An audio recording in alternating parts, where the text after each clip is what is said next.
우리가 바닷물 1kg, 1000g, 바닷물 1000g 중에 염류가 35g이 녹아 있었지. 곱하기 1000을 해요. 100이 아니라 1000을 해. 곱하기 1000을 하면 약분될 거 아니야. 약분되면은 35 남지. 여기다 PSU라고 씁니다. 그래서 현재 우리나라 동해안에 바닷물 1kg을 가져다가 여기서 염류가 얼마나 들어있나라고 했더니 35g 녹아있는 거야. 그때 그럼 우리나라 동해 바다의 염분은 35 PSU입니다. 표현을 해요. 곱하기 100을 했으면 %입니다. 라고 하면 될 테지만 곱하기 1000을 했기 때문에 PSU라고 표현을 합니다. 이거는 그냥 실용, 염분 단위라고 해요. 중요하진 않고요. 단위가 그냥 %란 단위를 사용하지 않고 저렇게 PSU라는 단위를 사용하는구나 라는 거 알고 있으면 되겠어요. 근데 PSU라는 것을 다른 표현법으로 35%가 아니라 공 하나 더 붙여서 처음 본다. 퍼밀이라고 해요. 퍼센트가 아니라 퍼밀이라고 해요. 이거요. 35%이라고 읽습니다. 한번 해볼까?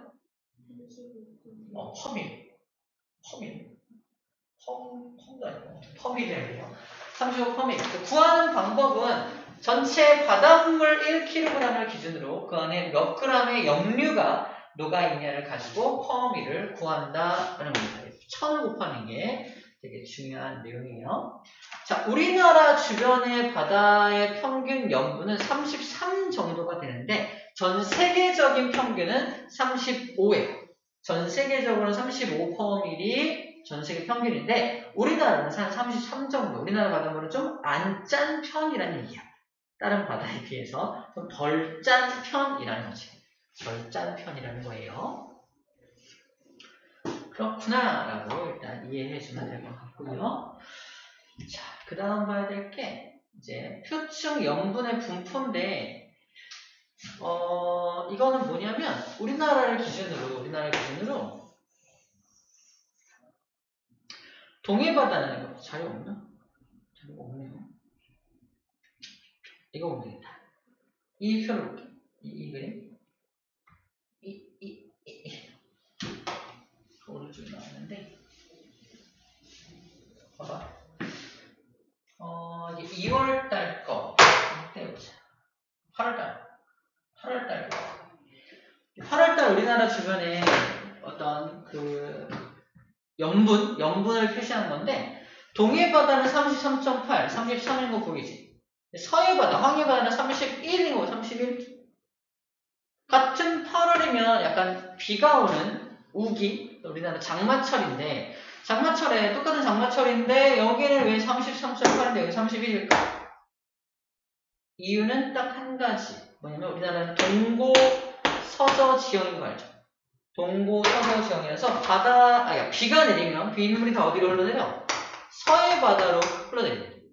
빗물은 바닷물이 아니라 담수잖아. 담수가 다 서해 쪽으로 유입이 되니까 여기에 염분이 좀 떨어지는 거예요. 염류보다 물의 양이 좀 더 많기 때문인 거지. 다시 말해서 염분을 결정하는 요소는 강수량도 염분을 결정하지만 담수 유입량, 강물이 어느 방향으로 유입되느냐 이것도 염분을 결정할 때 되게 중요한 작용을 한다는 거야. 자, 그 다음 위에 그래프랑 비교해봐. 8월하고 2월하고 8월과 2월의 가장 큰 차이점은 비가 많이 오냐 비가 많이 오지 않냐의 차이점이에요. 겨울이고 여름이잖아. 여름에는 비가 많이 오니까 33인 거 보이지? 같은 라인에 여기 34 정도 되는 거 보이나요? 왜 이러지? 비가 많이 오지 않기 때문인 거야. 비가 많이 내리니까 바닷물이 아닌 민물이 많이 유입되겠지. 그러니까 약간 염분이 떨어지는 모습을 보여주고 있는 거야. 자, 둘을 비교하면 강수량이 염분에 영향을 끼치는구나 라는 걸 알 수가 있고요. 자, 그 다음에 여기 이게 31인 거. 여긴 더 많겠죠? 32가 되겠죠? 비가 많이 안 오니까. 31인 거. 동해보다 서해가 더 염분이 낮은 거는, 강물의 유입, 민물의 유입 때문이구나, 라는 걸 알 수가 있을 겁니다. 그렇죠? 그런 거 여기서 확인할 수 있는 거예요. 그렇구나. 기타 요인들은 뭐가 있나 볼게요. 기타 요인들은, 자, 이겁니다. 봐봐. 증발량과 강수량, 담수의 유입, 해수의 결빙과 해빙이 다 염분에 영향을 끼칠 수가 있어요. 첫 번째 건 간단합니다. 강수량이 많으면 염분이 떨어지겠죠. 증발량이 많으면요, 물이 다 날아가 버리는 거니까 여기는 더 짜질 거 아니야? 염분이 높아집니다. 그래서 염분이 높은 곳은 증발량은 많고 강수량은 적은 곳. 여기가 염분이 높겠지. 반대로 염분이 낮은 곳은 증발은 많이 하는데 비가 많이, 강수량이 높으면 염분이 낮아지겠네요. 그죠? 이렇게 되겠죠?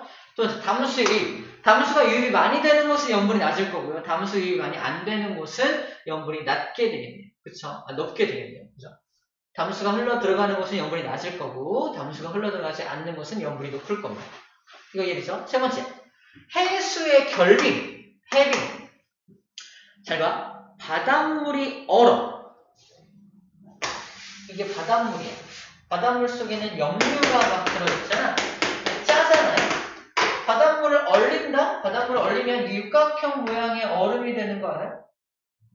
바닷물도 얼어요. 바닷물도 얼는데, 얼리면은 이렇게 얼음이 만들어지는데, 중요한 건 얼음이 만들어질 때 여기 안에 껴있던 염류를 같이 얼까? 염류와 함께 얼어버리지 않아요. 신기하게 바닷물이 얼을 때는 염류를 다 밖으로 밀어낸 다음에 순수한 얼음만 얼어버립니다. 그래서 우리가 빙하, 바다에서 생성된 빙산을 잘라다가 먹으면 짤까 안 짤까? 안 짜다는 얘기를 하는 거야. 그래서 빙하를 잘라다가 이 그릇에다가 냄비에다 집어넣고 물을 끓여가지고 밥을 해먹을 수 있어요. 짜지 않습니다. 그렇겠지?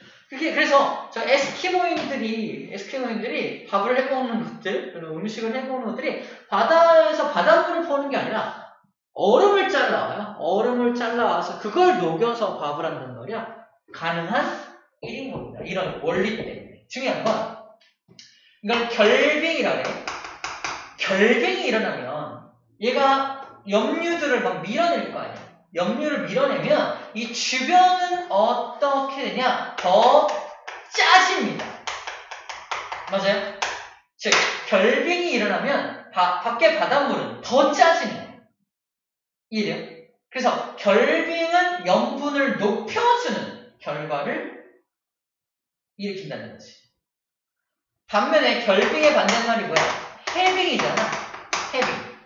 이게 막 녹아. 이 민물, 아까 순수한 얼음이 다 녹아버렸어. 그럼 약간 민물이 다시 유입되는 결과를 나타낼 거 아니야? 염분이 다시 떨어집니다. 이해돼요? 그래서 해수가 어는 곳, 얼면 나머지는 더 짜진다는 거야. 그래서 염분이 높아진다니까. 근데 바닷물이 녹으면 염분이 오히려 낮아지게 되는 거지. 이해됐어요? 이게 이러한 과학적 원리가 이 안에 숨어있기 때문에 그런 거예요. 이해되죠? 그냥 마냥 암기하지 말고 이렇게 될 수밖에 없겠네라고 이해해주면 될 것 같습니다. 자, 이거 저희도 지역이야. 저희도 지역은 강수량이 많습니다. 저희도 그러면 열대 지방이잖아. 그럼 햇빛 엄청 뜨겁지? 증발량이 엄청 많을 것 같잖아. 하지만 비가 더 많이 와요. 엄청난 비가 와요. 그래서 증발량보다 강수량이 훨씬 더 많아요. 염분이 높아 낮아? 낮겠네. 염분이 낮은 편입니다. 두 번째, 우리가 살고 있는 중위도 지역은 빨간색 보여요? 염분이 좀 높아요. 이유가 뭘까? 비가 많이 오지 않아요. 우리나라도 비가 원래는 잘 오지 않는 편인 거야. 근데 여름에 집중호우가 내리기 때문에 비가 많이 오는 것처럼 착각하는 거지, 실제로 다른 나라에 비해서는 비가 자주 오는 건 아닌 겁니다. 그래서 우리나라는 그래서 강수량보다 뭐가 많다? 증발량이 더 많은 거야. 중위도 지역은 증발량이 더 많다. 강수량보다. 그러면 더 짜겠네. 염분이 좀 높은 편입니다. 높은 편이에요. 아까 전 세계 평균보다는 좀 낮다 그랬지만 중위도 지역은 그래도 이 저위도 지역보다는 좀 높다라는 말 하는 거예요. 자, 고위도 지역. 저 높은 고위도 지역은 어떨까? 약간 푸른색 계열인 거 보여요? 왜냐면 지금 뭐 하고 있으니까? 지구온난화로 빙하가 녹고 있기 때문에 이런 빙하가 녹고 있기 때문에 염분은 낮아지고 있는 거예요. 저 고위도 지역은 현재 빙하가 녹아서 염분이 낮아요. 저위도 지역은 거긴 비가 많이 내려서 염분이 낮아요. 중위도 지역은 비가 많이 안 오고 증발을 많이 하니까 염분이 높은 편이에요. 라고 말하는 거죠. 네, 그렇게 이해할 수 있습니다. 여기까지가 3번 염분의 분포까지 얘기를 해준 거예요. 자, 마지막 염분비 일정의 법칙만 얘기를 하면 오늘 강의는 끝날 것 같은데 이거는 간단합니다. 자, 이게 30ps유인 북극해야 염분이 좀 낮은 편이죠? 왜? 빙하가 녹고 있으니까 북극도. 여기는 40ps유인 홍해야. 홍해 알아요? 홍해바다? 홍해바다. 사해는 알아요? 사해? 사람들이 막 둥둥 떠가지고 책 보고 있는데 들어본 적 있어요? 그것도 여기도 비슷하다 보는데 약간 비슷해서 여기도 증발을 많이 해서 약간 소금기가 좀 많은 그런 바다라고 생각하면 돼요. 40ps입니다. 둘이 염분은 같아 달라? 염분은 다르지? 여기는 30ps라는 건 여기에 30g에 해당하는 염류가 녹아있다는 거고 40ps라는 건 40g에 해당하는 염류가 녹아있다는 뜻이지. 바닷물 1kg씩을 가지고 왔을 때. 근데 웃긴 건 뭐냐면 이 30g을 분석해보니까 염화 나트륨의 비율이 23.31%고 염화 마그네슘의 비율이 3.25g이야.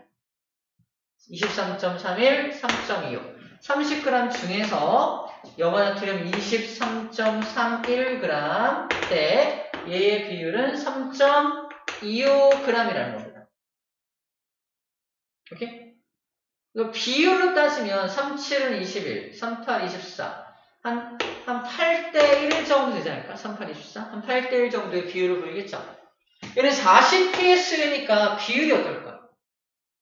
다를 것 같잖아? 40ps, 40g 중에서 분석해보니까 염화 나트륨이 31.09g이고 염화 마그네슘이 4.35g입니다. 4, 8, 12 이것도 약 8대1 정도의 비율을 보인다는 거예요. 무슨 말이냐면 염분은 다를 수 있지만 그 안에 들어있는 염류들의 비율은 어떻다? 비율은 똑같다는 거예요. 이해해? 비율. 당연히 여기가 염화 나트륨이 많이 들어있겠지. 31g. 여기는 23밖에 안 들어있잖아. 하지만 이게 이만큼 많이 들어있는 만큼 모두 많이 들어있다? 다른 염류도 많이 들어있다는 거예요. 그래서 같은 비율. 염화 나트륨이 뭐 9대1, 10대1 이렇게 되는 게 아니라 똑같이 8대1. 여기도 8대1이라는 염류들의 비율은 다 똑같다는 거예요. 염분은 다를 수 있지만 그 안에 들어있는 염류의 비율은 모든 바다가 다 똑같다라는 얘기를 하는 거예요. 그게 바로 염분비 일정의 법칙입니다. 계산식으로 북극해는 30g 중에서 염화 나트륨이 차지하는 비율이 77.7%야. 그럼 여기는 어떨까? 40ps이니까 야, 소금이 많을 거야. 소금이 많을 거니까 좀 더 이거보다 높지 않을까? 했는데 40g 중에서 31g이야. 이거를 비율, 퍼센트가 했더니 똑같이 77.7%를 차지하더라 이겁니다. 이해되죠? 같은 비율을 차지하고 있구나. 염류 중에서 일정한 비율, 같은 비율만큼 어떤 염류가 차지하고 있구나라는 걸 보여주는 걸 염분비 일정의 법칙이라고 해요. 그럼 왜 어떻게 염분비가 일정할 수 있나 이것도 체크하자. 바닷물이 움직이니까 바닷물이 끊임없이 움직이고 순환하기 때문에 순환하면서 골고루 바닷물이 섞였기 때문이라는 겁니다. 전 세계 바닷물이 골고루 섞여가지고 염분비가 일정해진 거야 라는 얘기를 하고 있어요. 됐죠? 오케이. 여기까지 문제 풀어봅시다.